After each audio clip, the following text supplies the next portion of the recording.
আপনার ভিডিও দিলে সমস্যা আছে? ভিডিও করতেছেন? ভিডিও আমার সবসময় চলে, আপনি বললে দিব না, সমস্যা নাই। হ্যাঁ, সমস্যা। সমস্যা নাই, ঠিক আছে। ফলোয়ার্স কত? আমার মোটামুটি 2500 ফলোয়ার্স আর কি, 2-2.5 মাস হয়েছে, মোটামুটি রেসপন্স ভালোই পাইতেছি। আচ্ছা।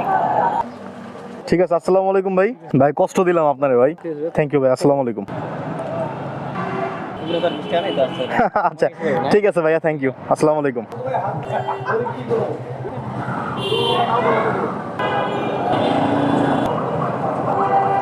ঠিক আছে ভাইয়া, আসসালামু আলাইকুম। তো এখানে মাত্রই নামাইলাম ভাইকে, আর ভাই ভাড়া দিল আমাকে 400 টাকা। আরে দিল, আমি কই ভাই আমারে এই যে দেখেন 513 ইনকাম করছিলাম কত 2900 টাকা, এখন যোগ যাইবো 400 টাকা, 3300 টাকা। ঠিক আছে ভাই, ঠিক আছে, ধন্যবাদ, আসসালামু আলাইকুম। ভাই এই টাকার জন্য আজকে এত কষ্ট।